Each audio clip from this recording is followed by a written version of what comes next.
The two files included were the ping wrapper itself and pingwrapper.c.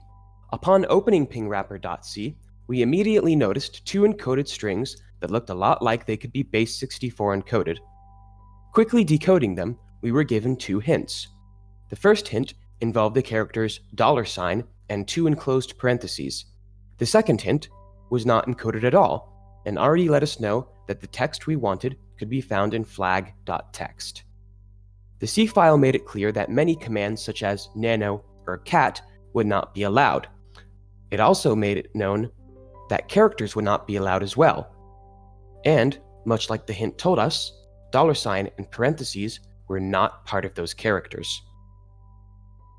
With the hints that we were given, we discovered a new command known as dd that was not covered in the C file, and that allowed us to view text by converting and copying the file to standard output. Upon doing so, we found the solution. The vulnerability cannot be solved or made safer by simply limiting even more commands, as there are essentially an infinite number of commands you would have to cover. One way to protect against this specific vulnerability would be to add parentheses and $sign to the list of forbidden characters. Going one step further, we could even sanitize the user input so all alphanumeric characters are removed except for period or dot, so that people can still ping websites.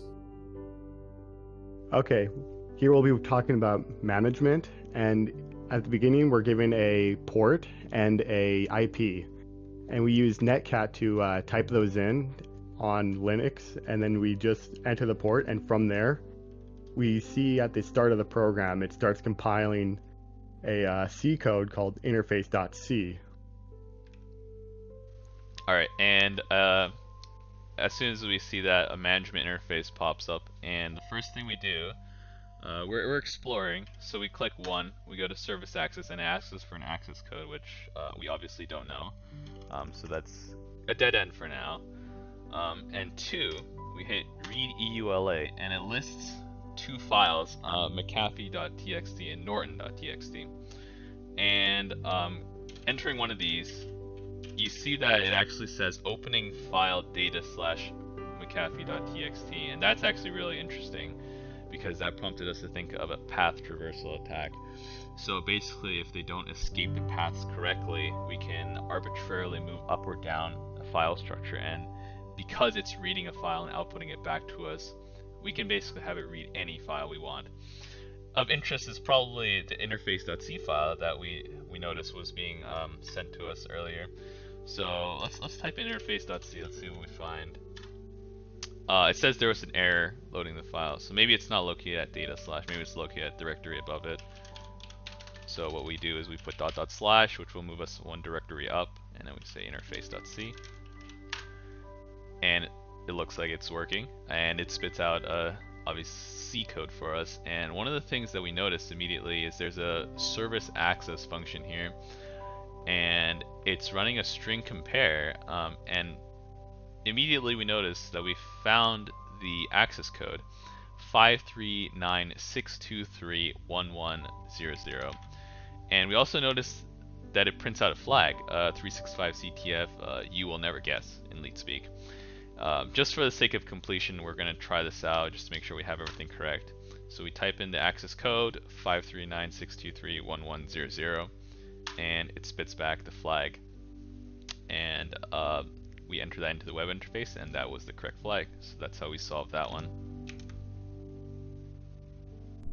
One simple way we could solve this issue is to create a blacklist that will prevent any user from typing in certain things that we know can be exploited, such as the ...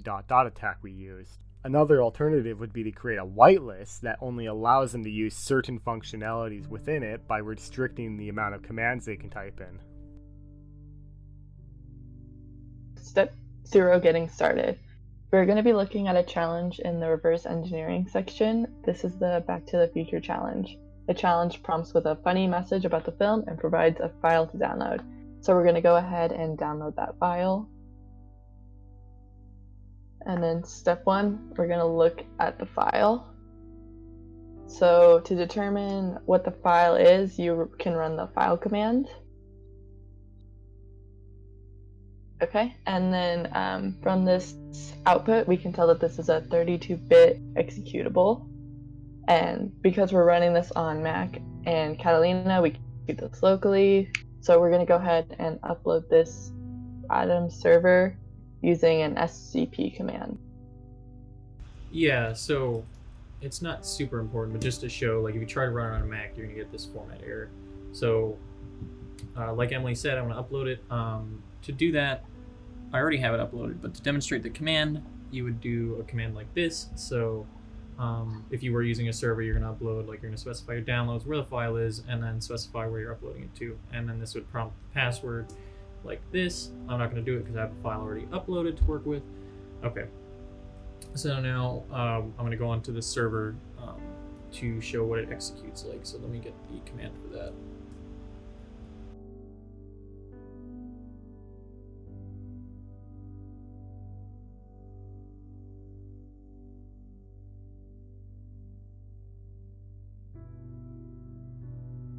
Okay, so step 2 is executing the executable for the first time. So now that we've run the file, we can start testing it. So when we run it, it responds with a prompt, agent give me the secret recipe for the time machine, so we can start building the time machine. This is obviously not what we want, so we're going to move on to step 3, going to Ghidra. So we need to analyze this executable, and a great tool for this is Ghidra. We'll go ahead and open that up.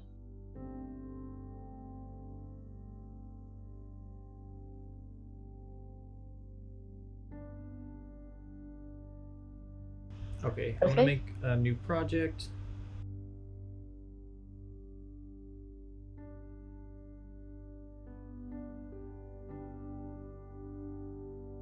And then we're gonna import the file.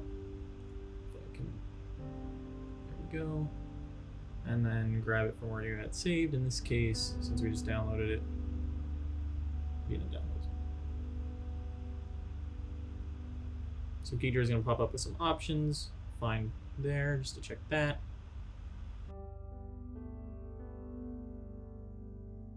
Okay.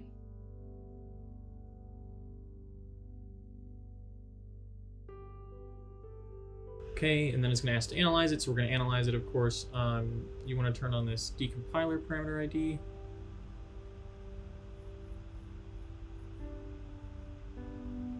And then the analysis is going to take like a couple seconds here as it goes through and determines the actual important information we need.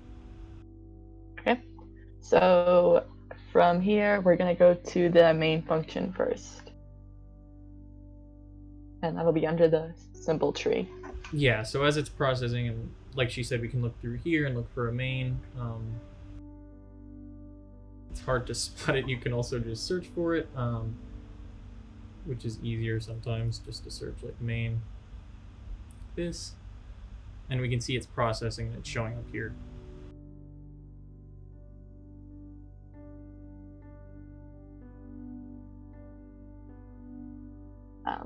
And then for ease of reading, we're gonna go ahead and paste the code into an editor like VS Code.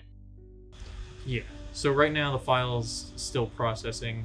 You can see it's popping up with things like these strings that are good hints, like, yay, you found the secret. And these are things that we're gonna be wanting to get to, obviously.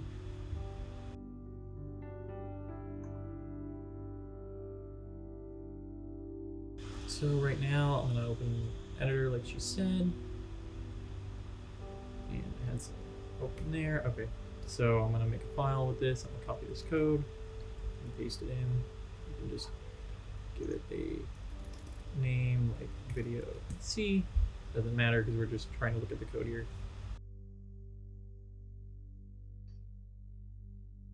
Okay, so now we're gonna go ahead and study the main. So going through the code, we can find a string comparison that's checking for 1955 as the file name right there where he's highlighting. And so this is a reference to the film Back to the Future.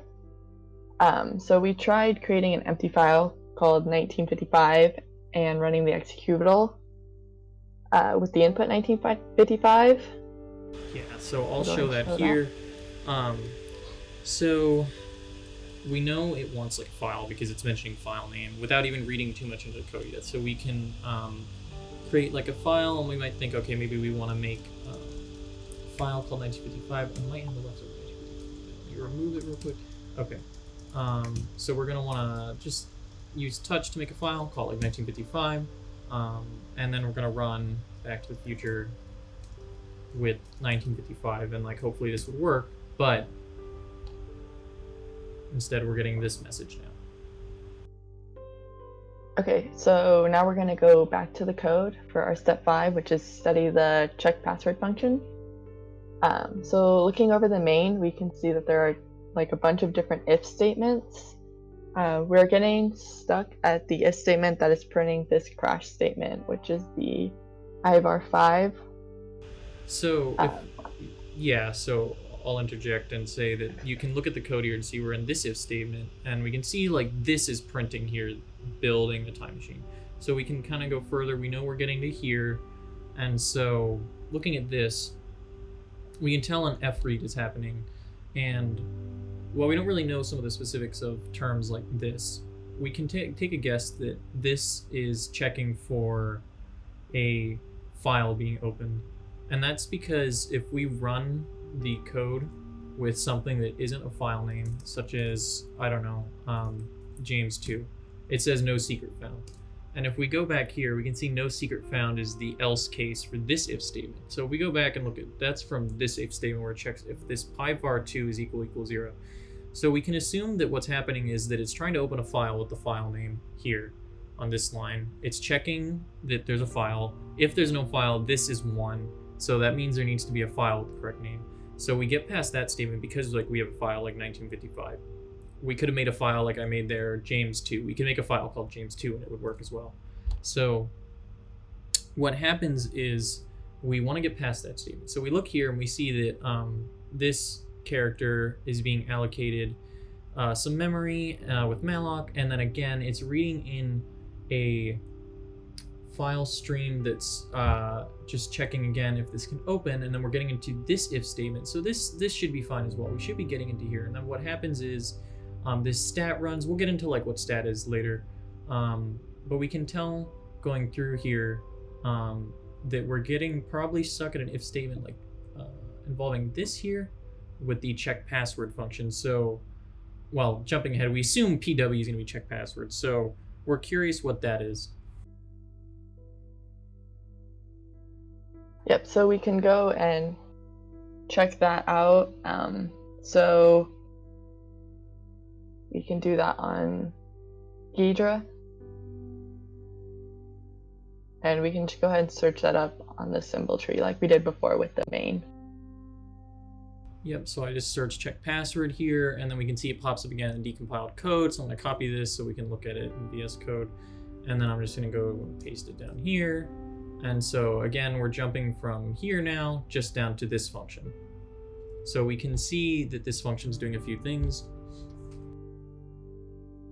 Yep, so the variable is checking a variable from the check password function. So this is running a function with the variable secret and mask and an input variable from us. We can analyze this function to tell us that it's essentially checking password being passed in. So if we take a look at this code, it's XORing parameter 3 and parameter 2, character by character, and checking if it doesn't equal parameter 1. If it isn't equal, it returns a failure case of 0. Yeah, and that's kind of obvious here. I mean, like it's not super obvious, but if you spend some time looking at this, you'll see like parameter 3 goes here, and if we ignore some of these other things going on that I think just involve like character shifting, you can see this is the XOR for bytes in C, not C++, just C, and you can see it's doing it with parameter 3 and parameter 2, and then it's checking if it's not equal to parameter 1, like she mentioned, and then it returns 0. So if you reach that success case, you're going to return 1. And if we go back to the code, we can see that that is likely what we want. Because if the variable is not equal to 0, it goes on to that next case where it is checking the 1955 that we were interested in earlier. So our assumption then would be to move forward with that. And if you want to go forward with talking about what we might want to do. Yeah, so we can see the different parameters, the S, the secret, and the mask. So we're gonna find the XOR of secret and mask. It turns out that secret and mask are actually globally defined byte strings in the code. To find these strings, we're going to use Ghidra, and we're going to use the symbol tree like we used before, and right-click secret or mask to select the entire chunk of assembly representing it using making selection. And then the selected assembly can then be right-clicked and copied as a byte string with no spaces using the copy special menu. A byte string is the proper choice for seeing the translated assembly here because it's hex coded. So we're going to go ahead and note that there are 2 extra zeros generated on the end of each string as null bytes. So we're going to have to go ahead and delete both of those. Yeah, so now we have this string for secret, this byte string for secret, and then I'm going to get the one for mask, and we can find mask here, and we're going to right click this to make a selection, copy special again. It pops up for you already since you just did it. So now we have that byte string, can paste it again, 2 extra zeros for null bytes. We're gonna get rid of those. So now we have the mask string as well. Yeah, so we want to XOR those. Yep, so it's easiest to just go to a website with an XOR tool, and this is the one we're using, where the inputs are hexadecimal base 16, and the output is going to be an ASCII base 256 string for our inputs. Yep, I'm just grabbing the strings here. Okay, so we have them both in here now, and like she mentioned, we want to make sure outputs is ASCII base 256. Okay, there we go. Okay, so our next step is to send a file with the correct passphrase. Yeah, so based off what we do for that check password function, we can assume this is some sort of like password that we'd want to put into the file that's going to be read from. So we're going to just try putting that into a file now. Okay. So we just add like that passphrase directly, just copy paste it into 1955, for example. And now if we looked at 1955, we would see it has that. So we're going to pass that in and see what happens. But still nothing, which is confusing. What's going on, right? Yeah, and we also got this crash message before. So we look back at the code and we found the real hint was going back to comparison to 1955, which can be found on line 39, and particularly the IVAR5 result from the IVAR5 string comparison. So from here, we're gonna go ahead and change the creation time. Yeah. So, and I'll add. So the reason that we can tell we want to change the creation time is it has to do with a couple lines here. So we thought we see the file names being compared to 1955. So we think we want to set 1955, and we also think we want to pass the comparison for the check password here. So we think we're passing both of these, but we're not certain that we're passing this, right? So what we need to do is we need to look, okay, like where is underscore file name being sent here? So I highlighted, and we can see this a couple times, right? So it's opened here and it has the correct file name. But what's interesting is like where this stat is run. We can tell here there's new size being allocated for the string for file name, which is interesting. And then this is run right here where PCVAR3 is set equal to this C time. Now, what's interesting is that C time is for basically getting like the time of creation files. And we can tell here that this local variable is set here for file name, and then it's having this .stmtim run on it, underscore mtim, and so what that must be doing is getting like a creation time of the file, and we can assume that because this PCVAR is then copied into file name, so file name is replaced with this PCVAR3.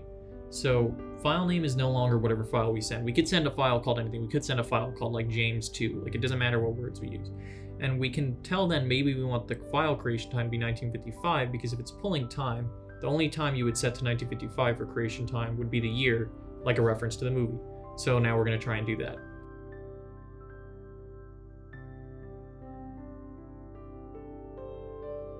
Okay, so we're gonna go ahead and so we need to do a touch command to change the first four numbers to the year 1955. So it's gonna be touch/T and then numbers and the file name. Yeah, and so I typed like a wrong example here to show. So like you can see like this, what this would do is would set it to November 5th, 2359 is the creation time, 2019. The first four numbers represent the year. So like I typed 2019 there to demonstrate like that would be the wrong time, right? So we're gonna put 1955 here so that we can get the correct time. 1855, 1955. So we're gonna put the correct name, correct year, excuse me, and then we're gonna put the file name for 1955. So this is gonna change the file creation time of 1955 to 1955, which is fine.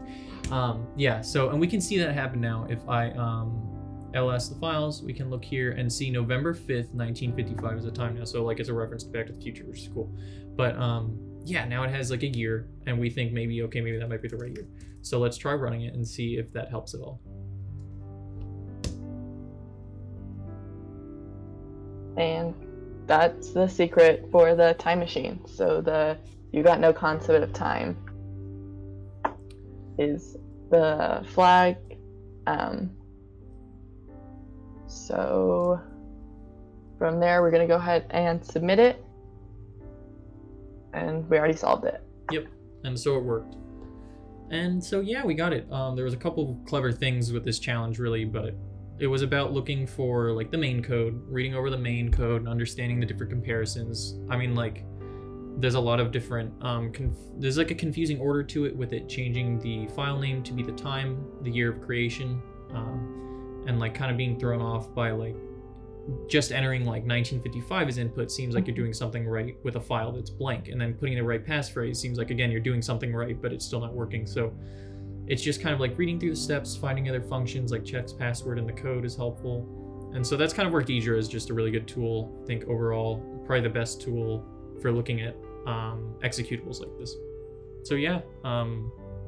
How to fix the exploitation. The main way to prevent the user from solving the check password function and cracking the passphrase is to not store the mask and secret as globally defined byte strings in the file. This is bad security practice. Since this is a CTF challenge, removing the secret and mask makes it much more difficult to actually solve Back to the Future. The challenge would instead become a game of guessing the passphrase under the assumption it is in some way related to the movie.